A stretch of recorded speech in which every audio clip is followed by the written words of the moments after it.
What's up, guys? It's Duke here from SportsGamers.com, and in this Madden 20 tip, I want to show you the two best abilities in Madden 20 that are extremely underrated, that hardly anyone knows about. I'd say probably less than 1% of the community knows about these right now.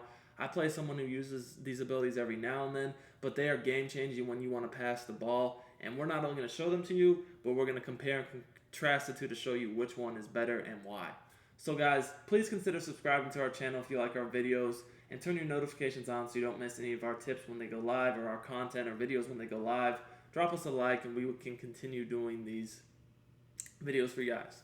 So the two abilities I want to look at are the Agile Extender and Anchored Extender.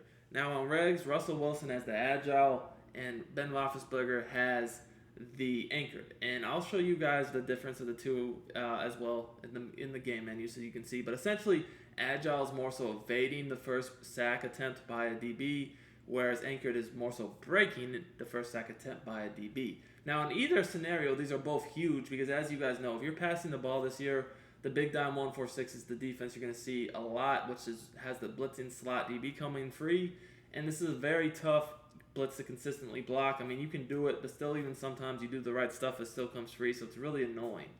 So this is a game changer because now you don't really even have to try to block the blitz because he's just going to break it 99% of the time.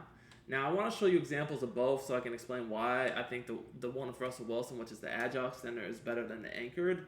I feel it is a little bit better because you're technically evading the sack, which in my opinion gives you the ability to really take off and run with the quarterback a lot easier than when you just are simply breaking it. You kind of get stuck in mud sometimes when you're breaking it. So as you can see here, big dime 146. I'm not even going to try to block this. I'm going to let him come free so you guys can see. Look, he just easily breaks it, evades it, excuse me, so I can just take off, run, make a play, throw, scramble, whatever I want to do. And like I said, this is not just a once in a blue moon. No, this happens pretty much every time. I would say this happens like 99.9% of the time, to be honest with you. He just breaks the sack, just shrugs him off, and then we can take off. Like, it's super glitchy and super consistent and effective. So I'm gonna just do it again so you can see it's not just a once in a blue moon thing. No, it really does happen every single time. So check it out. Again, I'm gonna run the cover to sync, which is what most people run to get this guy free. Alright, watch it. He's going to come free. And once again, well, okay. That is one of the few times where he actually did get sacked, but we can do it again. So I want to do it again, cover to sync. So you guys can see how consistent this really is. It's, you know, maybe once in a blue moon he might get sacked, but again, 9 times out of 10, if not more, he will break it. Just like that. So you guys can see that. Pretty easy. You can take off, run, make plays, throw the ball, whatever you want to do. Now I want to go to the main menu and show you guys exactly the difference between the two before we get into the next example. Alright guys, now that we're here, you can kind of see the difference between the two. Big Ben has Anchored Extender, which has higher chance to break the first sack by blitzing DB. That's the one we're going to show in a second here. And then you'll see that with the Seahawks, Russell Wilson has Agile Extender, which is higher chance to evade the first sack by blitzing DB. That's the one we just showed, and that's the one I think is better. But I did want to go ahead and show you exactly what both says they do before we show the Ben Roethlisberger example. Now, the other thing is I would definitely couple this ability with Escape Artist so that once you do get away from the first sack, that you can take off immediately at full speed to either scramble or throw the ball. That is, in my mind, you know, the perfect way to do it, especially like if you have a dead-eye trait too to throw on the run perfectly. Those abilities work so well together.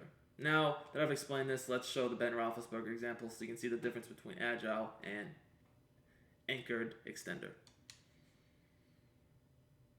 Okay guys, now that we're back in practice mode, I want to show you Ben Roethlisberger and the difference between the two. So what you're going to see is that while you're typically, you'll break the sack regardless the first time around with either one of them. With this ability that Ben Roethlisberger has, it's not quite as good in my opinion because what you're going to see is while you're going to break the sack, the animation just isn't as smooth, and like you almost feel like at times like you're stuck in mud and can't really like move right away, and it's just not as good. And then obviously Ben Roethlisberger isn't as fast and doesn't have escape artist, so he can't really take off right away. But even if he did, you're just really not able to, because as you guys can see, like, that's just a way worse animation. Like, if you compare it to what Russell Wilson got, you easily saw that we basically could take off right away. Whereas here, I mean, he did all sorts of crazy, like, motions. I mean, he was just flying around with his arms and legs in the air. Like, that's not a good animation. Like, you can see he shrugs it off, and he's like falling backwards. He has to gather himself, and then he can finally take off, and it's just not nearly as good. So if you watch it again, just so you can see, like, it's not like that's just like some fluke. Yeah, he's gonna break the sack, but again, so let's see here again. So again, you can kind of see him stumbling around, and able to get it away.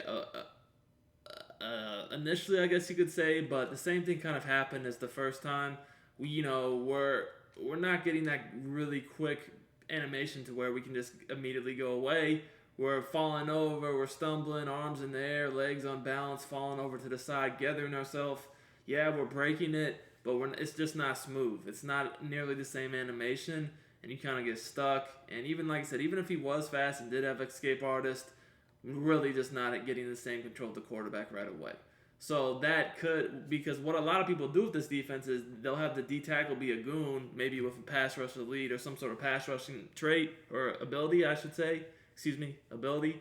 And, even though you'll break the first one because it's taking so long to get control of the quarterback, chances are someone else is going to shed and be after you, so you can't even do that most of the time. So anyways, hope you guys enjoyed the video.